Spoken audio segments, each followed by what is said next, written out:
Y como cada viernes, familia, ya se encuentra con nosotros nuestro consultor ambiental Javier Triana. Javi, buenas tardes, ¿cómo estás? Muy bien, Berenice. ¿Y tú? Muy bien también, contenta, fin de semana grande. Sí, excelente, o sea, un buen puente y un buen descanso, por supuesto. No, vaya que si no, lo aplaudimos, bravo, bravo.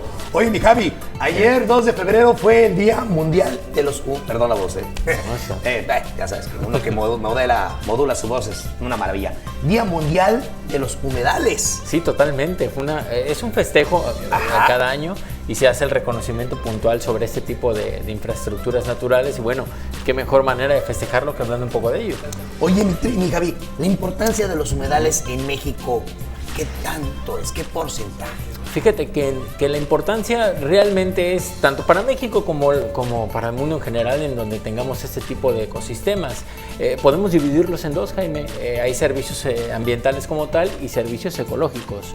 Los ambientales, algunos de ellos, por ejemplo, tienen que ver con la captación del agua de lluvia, es decir, todo el agua que derivado de las lluvias intensas que caen sobre las ciudades, los humedales evitan o disminuyen las inundaciones como tal y también favorece la recarga del agua en el subsuelo que posteriormente las mismas ciudades utilizan. También se sabe, Jaime, que este tipo de ecosistemas absorben de alguna manera el calor que las ciudades retienen ¡Qué maravilla! Durante las épocas de mayor temperatura, sí, claro. Y esos son algunos de los servicios ambientales que nos brindan este tipo de ecosistemas. Hablando de servicios ecológicos, tiene que ver con lo que los humedales brindan, particularmente la biodiversidad. Nosotros en Veracruz y puntualmente en el Golfo de México estamos conectados con un corredor de aves muy importante que viene desde los Estados Unidos y puede llegar inclusive hasta Sudamérica. Entonces, el servicio ecológico que brindan los humedales, la red de humedales que hay en el país, es la anidación, alimentación y descanso para las aves que utilizan este corredor precisamente. Chulada de información, ¿eh? Así es. ¿Y qué hay con la zona conurbada y sus humedales? Pues fíjate que Veracruz no se queda atrás, obviamente, claro, con el tema de los recursos naturales como los humedales. Desde el 2016, Berenice, nosotros tenemos decretado por el gobierno del estado de Veracruz 33 lagunas bajo la denominación de archipiélago del estado de lagunas interdunarias, perdón, y este decreto como tal permite que se eleve la categoría de protección y de aprovechamiento de estas 33 lagunas que se ubican en Boca del Río, Veracruz y pueden llegar inclusive hasta la Antigua. Entonces es muy importante entender que este instrumento existe y que protege un número significativo de humedales, particularmente lagunas. Sin embargo, esto no se queda solamente en un decreto estatal. Desde el 2015, precisamente el 2 de febrero del año 2005, se decretaron 18 lagunas de la ciudad de Veracruz bajo la categoría Ramsar. Ramsar es una ciudad iraní y ahí surgió esta denominación internacional y 18 de nuestras lagunas están bajo esta consideración.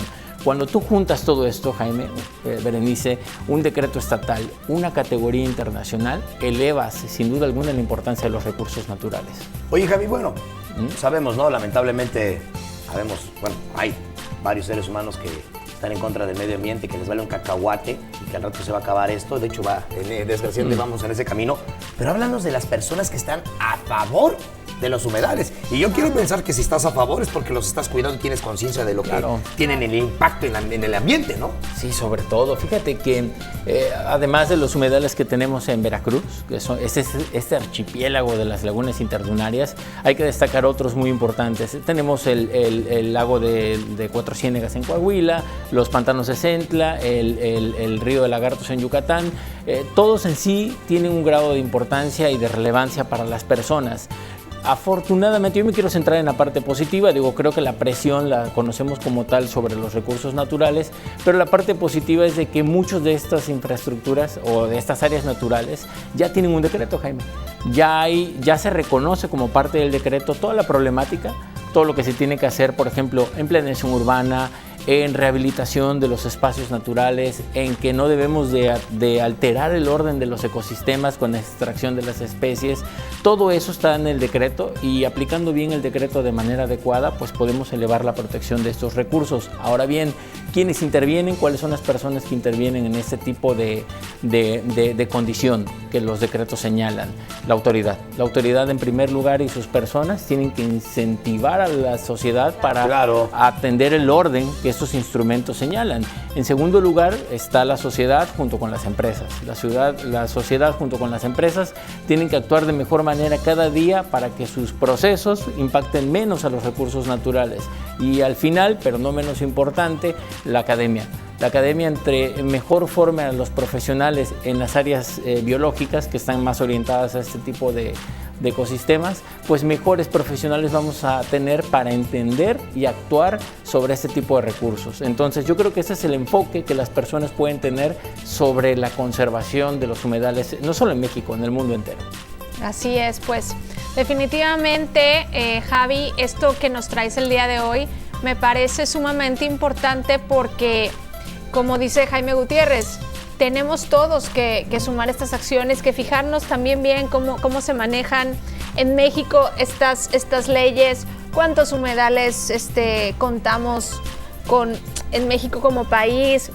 Mencionaste que Veracruz tiene cerca de 33. Cerca de 33, que me parece que es grande. Sí, o sea, la dimensión de las lagunas puede variar, ¿no?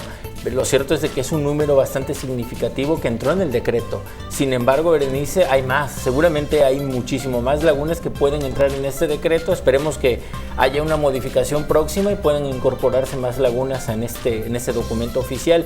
México en total anda alrededor de 200 áreas naturales protegidas. Wow. Considera que dentro de esas áreas naturales protegidas hay humedales, o sea, hay lagos, lagunas, porciones de la costa. Entonces, es muy importante lo que se hace en el país en materia de conservación y puntualmente sobre la gestión de los humedales. Oye, Javi, y como tocando el tema de conservación y de cuidado para los que somos ignorantes, somos ignorantes del tema en pro de cómo podemos cuidar nosotros de una manera práctica y rápida un humedal.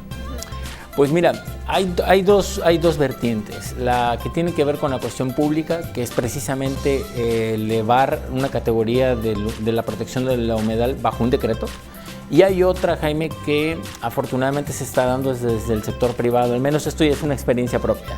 Hay muchos desarrollos que por la condición en la que se planea, dentro de los proyectos de lotificación de nuevos residenciales se incluyen porciones de humedales, o sea, lagunas artificiales o semiartificiales. Dentro de estas áreas privadas se considera áreas naturales privadas de conservación. Entonces, ¿cuál es la parte positiva? Voy a tratar de explicarlo de manera muy breve. Claro. La parte positiva es de que los desarrollos urbanos horizontales, o sea, que abarcan grandes extensiones, ya están considerando dentro de este modelo de negocios, porque es un modelo de negocio, estructuras naturales como humedales artificiales.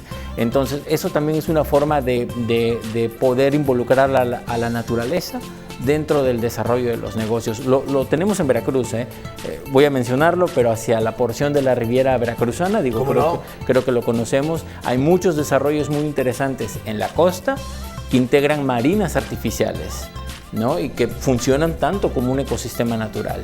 Y del otro lado, ya en tierra firme, hay proyectos muy buenos que tienen lagunas artificiales que también cumplen con condiciones de humedal muy interesantes. Es algo que tenemos en Veracruz. Es decir, en conclusión, tenemos tanto humedales naturales, 33 de ellos decretados a nivel estado y con un reconocimiento internacional, y tenemos todo un sector inmobiliario que está invirtiendo en este tipo de infraestructuras dentro de sus proyectos. Creo que es algo magnífico y es algo que responde mucho a la pregunta que nos acabas de hacer.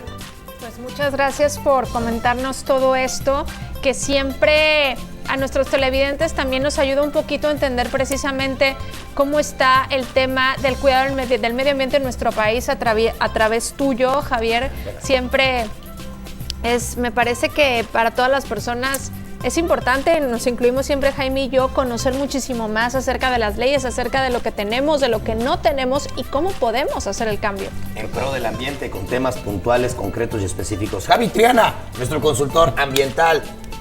Nos vemos, aquí, Javi. Precisamente saliendo de aquí estamos, Veracruz, para todas las demás producciones.